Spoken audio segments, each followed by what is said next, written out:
share stories of women who step out in faith and face their fears to accomplish things that they might not necessarily have been afraid of, but things that take that extra push or that extra leap of faith, you know? Mm-hmm. And I thought you would be an excellent candidate to be featured on the blog.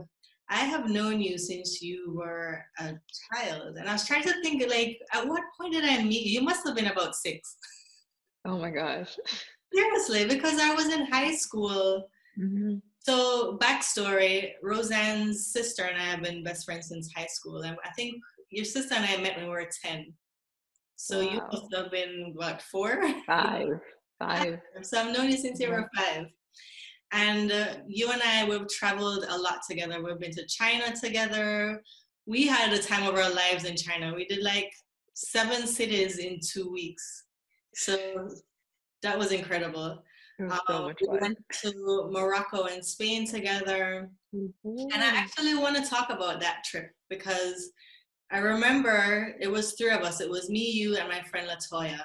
And we were single girls at the time. And we talked about like what we would want our future lives to be, what kind of husbands we'd want to have, and how many children we'd want to have. And we had those discussions during that trip.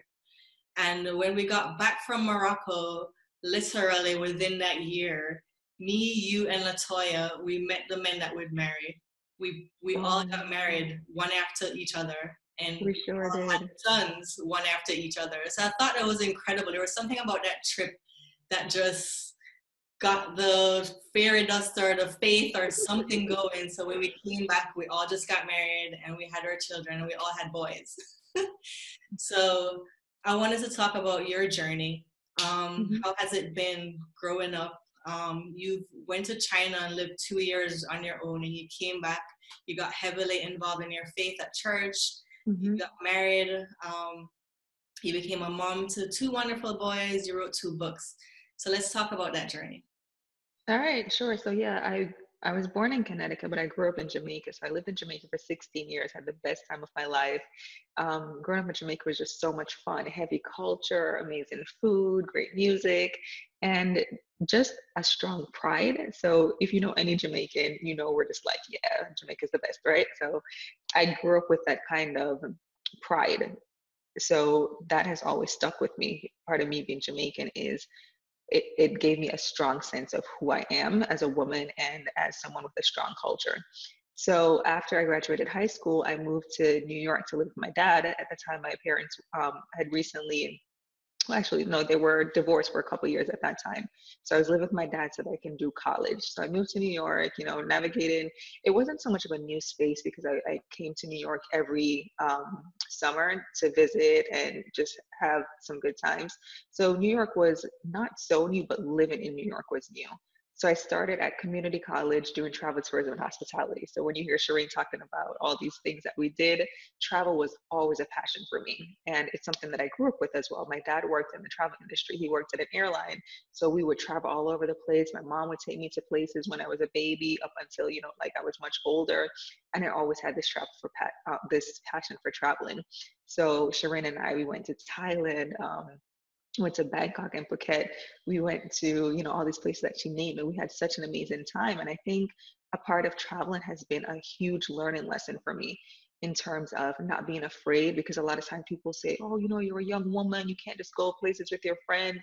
You have to go with a guy or you have to go with a big group. And we're like, we are girls and we are not afraid. We're going to go travel and we're going to enjoy the world. And we just went to so many different places and had so many amazing experiences. It's not all about taking gorgeous pictures, but the people that you meet, your lives are truly changed every time you travel. So I've always been someone who loves to travel, to the point where when I moved in on my own, and I'm skipping around. So I came to New York, got my associates in travel, got my bachelor's and my master's in corporate communication. And from there, once I decided that I wanted to live on my own, I didn't even want to have furniture in my living room. I'm like, I am not going to be here on weekends. I'm going to be somewhere else in someone else's country. So I don't even need furniture. I will save that money for plane tickets.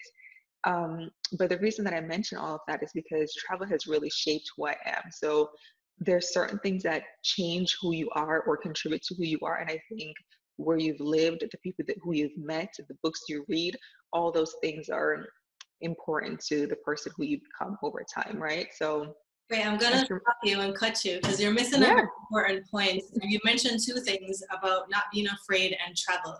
I Mhm. remember when you graduated school and you had a decision, do you take a job or do you move to China?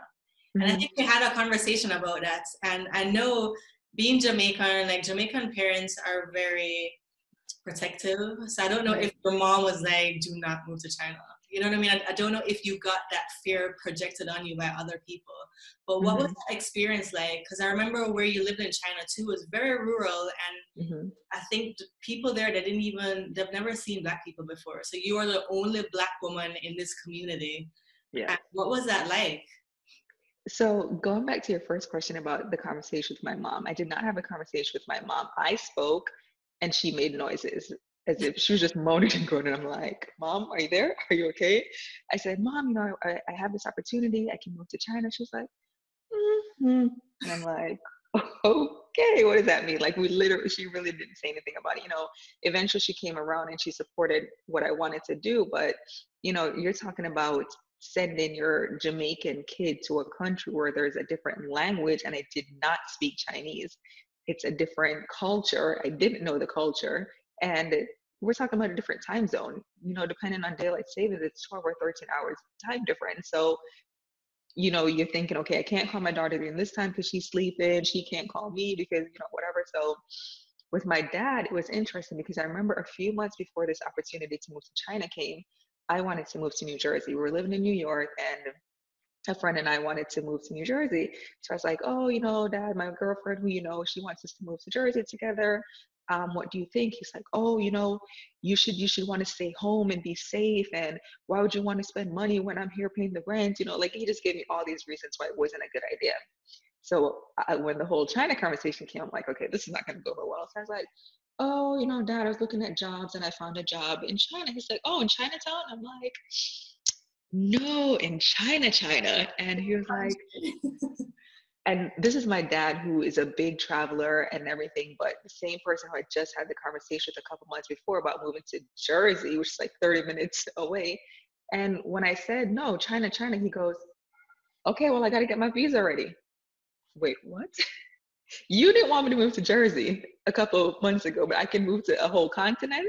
And for him, it was like, I don't know what flipped. I don't know what changed. I don't know what clicked. But for him, he was just so excited about the opportunity. And I'm like, all right. So, I had a conversation with a couple of people. It's kind of like you're doing the tally. Like, okay, Shireen said yes. My sister said yes. This one said no. And you're kind of tallying up, like, what do you do? And Shireen mentioned my faith. I got to a point where I'm like, I'm not going to ask anyone. I'm just going to ask God because He's the one who's going to carry me through if he decides that I should go. And I just felt this inexplicable peace. And when I say inexplicable, it absolutely made no sense for this Black girl to go to China, not speaking the language. And I wasn't going to Beijing. I wasn't going to Shanghai. Shireen has been there. It is rural.